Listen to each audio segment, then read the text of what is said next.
Welcome back to another episode of Off Script with Emma.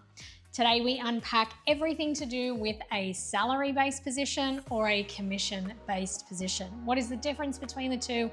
What are the pros and cons? And at the end, I will share my personal view on both of these and where I am now doing a career change into a commission-only role.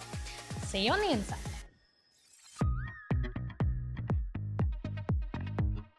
I want to start this episode telling you about a poll that I did on my Instagram recently. I asked the audience or my followers, what is the initial response that they have when they hear a commission-only role? And there was a few options that they could choose from. Options with it's uncapped earning potential, it's motivating, it's exciting, limitless in terms of earnings. And the other options to decide were things like it's risky or it's scary or it's pressure that you feel. And what I found interesting about when people responded is that it was almost a down the middle split. We had 53% of my audience who were like, yep, it's great, uncapped, motivating. 47% that was like, nah, risky AF, don't want to go there.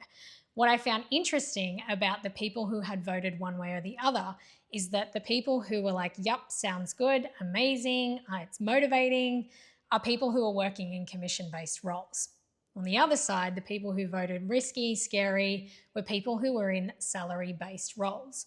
And I think for the most part, when you talk about a commission-only role, people will naturally think about risks associated. As humans, we assess the risk of all things before we do it. It's a natural human thing to do. Even down to when we were little and we were learning how to take risks, playing on the playground. If we jumped and we missed the step and we fell and hurt our head, then we knew that, okay, lesson learned, maybe I need to be more safe around these spaces. And so we're naturally attuned to that level of, okay, let's calculate the risk involved with this. And what's really interesting is that people's response, I predicted that that was going to be the case. I almost knew that people who worked in sales already were going to say, yep, uncapped earning, love it, let's do it.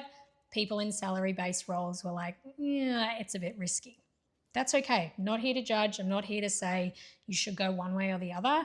It is all down to personal preference and what you're happy doing, because there's pros and cons with both. There's risk associated with everything that you do. So let's unpack both sides. And then at the end, like I said, I'll tell you where I sit in the scale of, am I all for it? Am I against it? Am I somewhere in the middle? So salary-based roles. I have worked in a salary-based position. So as an educator, I was blessed in that I went into a permanent role within the department pretty much within my first year of teaching. And so all I knew was salary, set wage, and job security in a way. And so let's unpack what salary is. So a salary is when you have a contract, you have an agreed amount of income that you will get paid regardless. You usually will have sick leave attached to that, annual leave. Some places will give you long service leave after a 7 to 10 year period. And what usually comes along with salary-based positions and what most people would consider is a level of safety in that you have income coming in, you know it's coming, you have bills to pay, a mortgage to pay, you can go to sleep at night knowing that you've got money coming in. Now, what I've always struggled with is that in professions, people will get paid the same, regardless of if you are someone who puts in hours and hours and hours and effort and effort and effort, compared to someone who just kind of skates on by and does the bare minimum. And so, yeah, you've got an element of guaranteed income there, but it doesn't actually become leveled based on the effort that you put in as an employee. So something to note. What I discovered about statistics-wise, so I went on to the Australian Bureau of Statistics to work out what is the average salary, what are people typically earning in Australia. So looking at the results, they said about $2,000 per week is what is considered an average wage in this country if you're working as a contractual salary position, and you earn about $89,000 per year. So with that, like I said, you've got the sick leave, you've got holidays, you've got an element of security knowing that that income is coming in. Something I do want to add in this is that usually in these positions, you're in a tiered system or you're on a scale to a point that if you want to go further, you need to be promoted. So in education, for example, you get to a certain level of a teacher depending on how many years you've done. I think it's the first 7 years you scale every year, it goes up. And then it gets to a point where if you want to earn more money, you need to go into an assistant principal role or a principal or a deputy role to earn more money. And I think a lot of salary positions are like this. If you consider the job that you're in at the moment, if you're salary based, is there an opportunity for you to earn more money? Is there opportunities within your workplace for you to actually get paid for the effort that you put in? Or is it just staying the same? And if you want to elevate that income, you need to get a promotion. And there's other layers that come with that, that if you want to get a promotion, some places it will be timed, as in you can't go for a promotional role until X amount of years. Some you'll need to gain experience in the role that you're in, put yourself out there to get that experience to then go for that position. There's a multitude of factors that come into it. But for the most part, when we're looking at salary-based position, it's you've got a certain amount of income coming into your pay each week, regardless of, I guess, what you're putting into the job, for the most part. I could be missing a few things here, but that's really what I've come up with in terms of what are we focusing on when we look at salary. So pros and cons. Now, if we look at commission roles can vary in terms of if they're purely commission only or if they have a base plus commission. So commission only roles are typically where you will get a percentage of the product or the service that you have any part in selling. In the remote sales space, this industry, you usually get 10% of the sale of the purchase price of something that you have sold. And if you're in the high ticket space, you're earning about 10% of an offer that usually ranges anywhere from a couple of $1,000s into upwards of $50,000. There is a massive range here.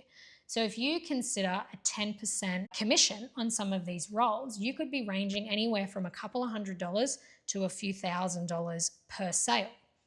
Commission-only roles are not only roles where you jump on a sales call for an hour like me. Some of them may have a multi-step process, a multi-step sales process, particularly if you're getting into some of these bigger offers or commission-based roles.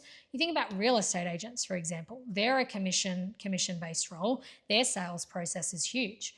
They have to be able to find a client who wants to sell a house, go through the process, sell their house at a price point that the seller is happy, and then take a commission on top of that. So that's a long process before you get your commission. So it can range. There are some roles where you have base plus commission.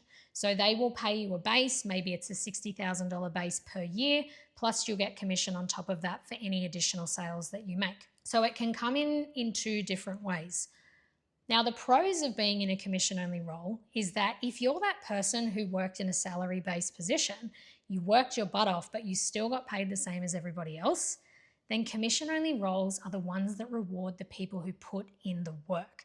Because if you put in the work, if you learn the skills or you put in the hard yards to get a sale, whether it's real estate, whether it's remote sales, whether you're working at a shop that sells certain products for tradies, for an example. So if you're someone who works somewhere where Dylan and I went in over the weekend to buy shower heads for outdoor. We had to buy a shower head, we had to buy a tap, we had to buy all these things. And the person that works there, they work on a base, but they also get commission. So how helpful she was in terms of us actually going through and making the purchase, she'll earn money on top of that. And so there's all different scenarios in terms of how you can make the commission. But if you are someone who puts in that effort and puts in that work, then you're more likely to be compensated for that. And so the pro of that is that you can work as hard as you want to earn as much as you can. In the remote sales space, we talk about reverse engineering. So you look at what you want to be making in a month or in a year, whatever that looks like, and then you set up your calendar to be able to allow for that. So if you're working for a business and you're a closer and you're someone who takes sales calls, you need to work out, okay, how many calls do I need to make? How many sales do I need to make to equal X amount of commission? Okay, if I know I need to be selling 3 people per week, to make X amount of commission that I want over the course of a month or a year, 3 people per week, I need to make sure I take at least 10 sales calls because industry standard is about 30% in your close rate. But if your close rate is above average or below average, then you're going to reverse engineer that based on your stats. You build up your stats over a few months, you get to know where you typically sit in that close rate, and then you're able to reverse engineer. So like I said, if you need 3 sales, you need to take 10 calls because you're going to close around 30%. And then you go, okay, I need to take 10 calls. I know people aren't going to show. I know people are going to cancel. So that's where you go to the business and you go, okay, what is the close rate? What is the show rate of people that get on the calendar? Most companies, their show rate is anywhere from maybe 50 to 70%. If it's on the lower end, I think there are some businesses that have that kind of show rate, but I think alarm bells are ringing. If you're a contractor, a sales contractor working for a business, their show rate is shit. There are some things that maybe the business needs to do, or maybe there's some things that you need to do to help get people on the calls. But one way or another, they have a percentage of people that will typically show to the calls. So if you open your calendar 10 hours, you can't expect to take 10 calls. If they've got a 50% show rate, you've got 10 calls, likely that 5 show. If you need 3 sales and you only take 5 calls, you're not going to be really getting the amount of sales that you need. So this is where you go, okay, I'll open my calendar up a little bit more. So you can reverse engineer it into what you want your earnings to be. Now, the downsides, the cons of commission is that it's not guaranteed. It is a direct result of your skill set, the person's position in terms of do they want to buy. So statistically, 10% of people will always buy, 10% of people will never buy, and then you've got this 80% who float in the middle. They're on the fence. They come in, they might have low urgency, they might not really be even aware of, I guess, the problem they're trying to fix. They're kind of like, yeah.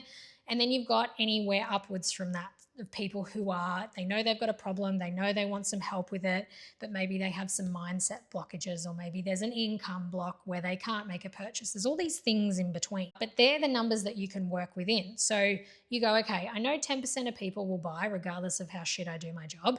10% of people will just say no. Here's what I can do with the 80%. I can work on my skills. I can become good at what I'm doing.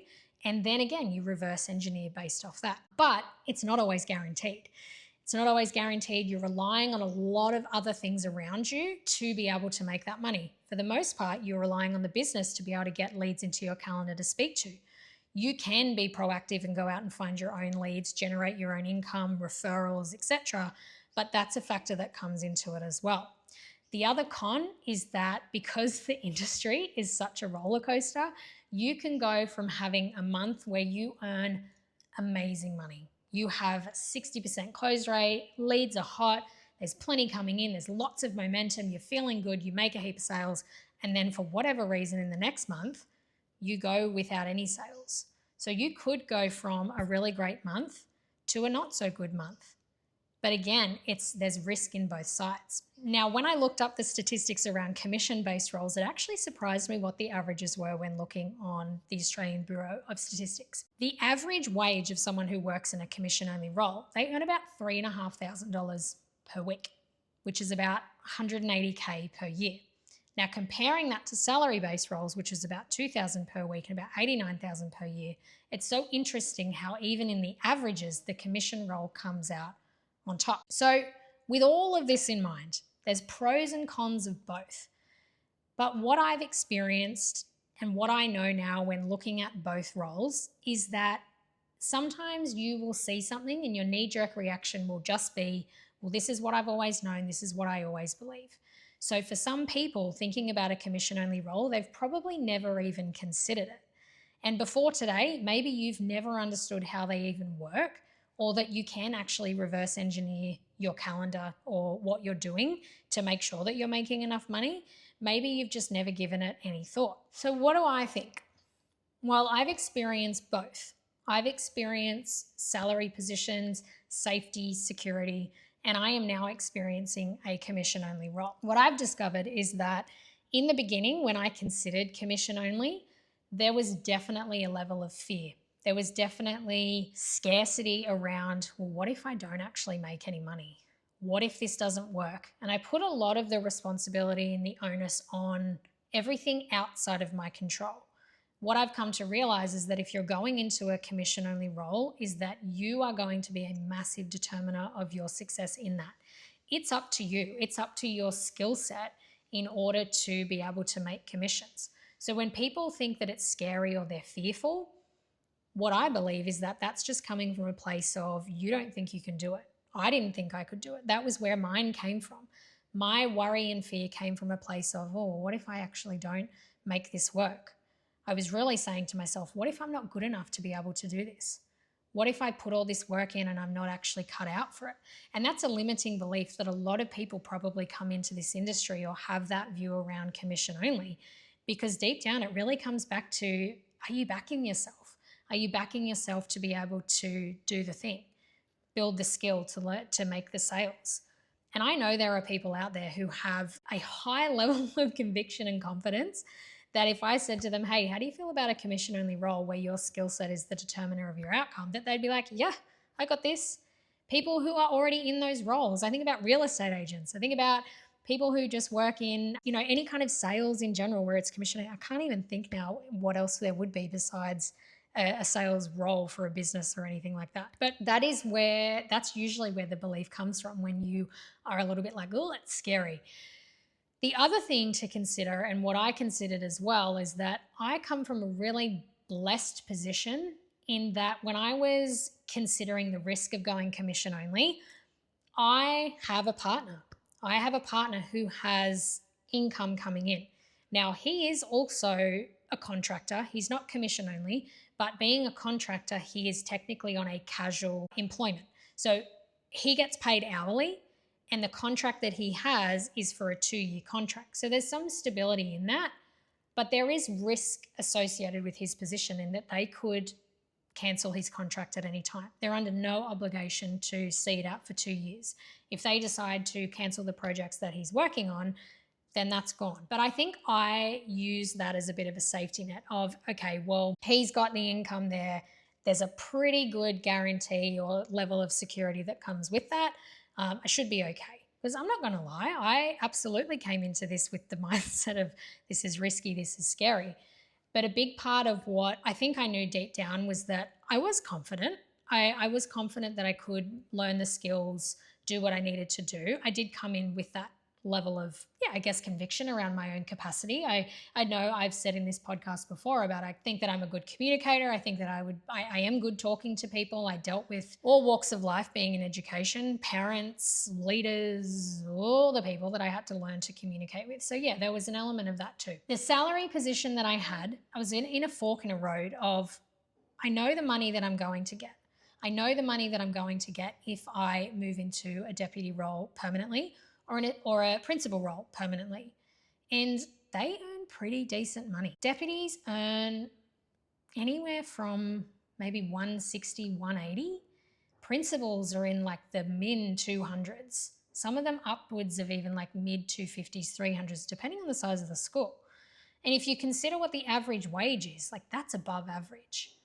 But what I was starting to unpack was there's a cost associated with both sides. There is a cost associated with being in a salary position, because if you're in a salary position and you don't like the position that you're doing and you're only staying there for the security of the income, that's sad. I was getting to that point. And I'm sorry if you're someone who's in a position where you're not enjoying what you're doing and you're in a salary, but I don't know, maybe people need to hear it. Why are we staying in these salary-based roles because it's security and we've got bills to pay if you're unhappy? And yes, people might be sitting there listening going, well, I've got kids, I've got a mortgage. I get it. But if you back yourself in a commission-only role, people make it work. If you're in a position where you have to make something work, it's sink or swim, you will make it work. Particularly people I know, I don't have kids, so maybe people think I don't have a perspective of having kids and maybe that I would be different. But what I would say to that is that if anything happened to your kids, one day you got a phone call and they needed you at school or something had happened and you needed to be there and you were in the middle of an important meeting and it was the most important meeting of whatever was going on, I can bet you that you would be out that door quick snappy. You'd be out that door quick snappy. You would make it work if it had to happen. You would forego the things that you were doing at the time to help them out. If you lost your job, if you were made redundant, if you were in a position where you had to make it work, you would. And I think that's where people in commission-only roles, we try to tap into that with people. Is like, well, if you had to, what would that look like? If your life depended on it, what would that look like? And so to me, I think if you're evaluating the cost between, well, I'm in a salary-based role and I fucking hate it. Wouldn't you want to be happy? Wouldn't you want to put that out for yourself, for your partner, for your kids? Like my experience, and I talk to my mum about teaching all the time. She was a teacher, high school. Her dad, my pop, teacher as well. Education ran in the family. Mum would come home just stressed. I remember that as a kid. I remember her coming home stressed. And I even know in the last few years of her employment, she was like, Em, I'm done. And I remember her feeling stressed. God knows why I went into the position knowing full well that she was coming home stressed all the time. But I look back and I don't know, I think maybe I wonder what would have happened if she had gone, you know what? I'm going to actually do something different. Because I know a lot of people are going to stay in roles full well knowing that they're there because they feel stuck. And I think that's another reason I wanted to talk about this and share this podcast is because I know there are people out there who are stuck. They hate what they're doing, but they're doing it because it feels safe. And what I would say to that is that if you're doing it because it feels safe, are you okay? And this is for you to answer. Are you okay with looking back when you are in your 60s, 70s, and 80s, when you're potentially still working? Are you happy to look back and go, well, I had a safe job, I had a secure job, but I was miserable? I can't do that. That was a big reason as to why I ended up just going, you know what, commission is scary, but I don't want to look back when I'm in my 60s, 70s, and 80s and go, oh, well, fuck. I was scared, so I didn't do it. So here are my thoughts on commission and salary, because I'm not going to sit here and lie and say that my initial reaction to commission only is uncapped earning potential, amazing, throw me in there, because I'm still transitioning. I am still transitioning. I'm still getting to understand my skill set, my capacity in this industry to feel a level of security in my own skill set, because what security you have in a commission only role comes from you trusting in the skill set that you have. I'm still building trust that I am good at this, which is another issue that I'm working through, because statistically, I'm crushing it. Statistically, I am crushing it. But can I tell you, I still have that sick, sinking feeling when I don't make a sale. When I go maybe a week, the last week and a half, I have had one of those lower moments in sales, because you'll have days where you will be like back-to-back sale energy, you're feeling good, it's flowing. And then you'll have days, sometimes weeks, where nothing comes through. And I've experienced both of those things. I've had days where I've had like 4 or 5 back-to-back sales. I think my biggest streak in a week was something like 7 in a row. And those moments feel great. But when you're in moments of no sales and back-to-back no sales, there's still a part of me where that scarcity and that worry kicks in. So I am torn. I'm still torn between the comfort and the security of a salary and the benefits of a commission-only role, because there's trade-offs. And I thought about this yesterday. I worked yesterday morning. I did get a few no sales. Then I went for a walk. I went to the beach. I was laying down in the sun. It was beautiful. And it was the middle of a Monday. And I looked around and all the people around me were older people and young kids. And I thought, these people are all retired. They've done their bit. They're retired. It's Monday. They're living their best lives. And the younger kids, they didn't look old enough to be in school. So I was thinking, okay, grandparents looking after their grandkids. And I just thought, here I am sitting here. And I do this regularly because I choose my own hours. I have my own schedule. In that I will do these things randomly throughout the day or throughout the week. And everyone else around me is working. Everyone else around me is doing work during the day for the most part. And so to me, the trade-off is, okay, well, I don't have guaranteed income. I don't have sick leave if I need to take a sick day. I don't get paid if I want to take time off for over the holidays. But I do get to create my own schedule around how I want to do things in my day-to-day. I do have the opportunity to have uncapped earning potential. Like the stats that I read you before on what most people are, on average, are making in a commission-only role, just gives you some insight as to what's possible in this industry. And so there are trade-offs with everything. And I know I said this with Dylan when we were talking a couple of episodes ago, but at the end of the day, if you're considering a change or you're in a salary position and you're unhappy and you're thinking about moving, I'm not saying go head first and jump into commission only. Like, I'm just saying, don't be doing what you're doing for this safety when it's at the cost of your own happiness. Because at the end of the day, you either do something or you don't. And do you want to look back and regret it? Or do you want to look back and go, you know what, I had a crack, and what doors did that open for you? So I'm undecided whether I'm one way or the other. I think I'm in the middle. I would love to get to a point where I wholeheartedly think about commission only as the best thing in the world, but I'm still on that journey to getting towards that because I have been so conditioned to salary is safety, sick leave is safety, have paid holidays, safety, safety, safety, safety. What are you going to do if the work dries up? What are you going to do if you don't earn any money? So that's it for today. I'm curious where you are now. I'm curious whether you started this podcast going, of course I'm doing a salary only position. Or maybe you've now considered that commission only roles or base plus commission roles are actually not as bad as you think. Hope you enjoyed the episode today. I do like doing these kinds of episodes because I get to tap into sharing with people things that I wish I knew or that I could listen to when I was thinking about making a change, because I didn't know very much. And so if this informs you in any way, great. If it gives you a boost to do something different, think differently, great. And if not, that's okay as well. Catch you on the next one.